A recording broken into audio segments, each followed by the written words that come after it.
Hello everyone, I hope you are doing well. Today we'll talk about how to fix or how to solve the problem of autoclose on the application of Pokémon Go. We go to settings,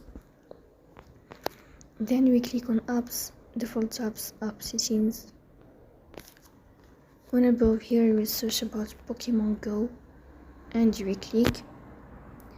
Here you will go to first stop and you will click OK. Then you will enter to the window of storage. Here you will click on clear cache.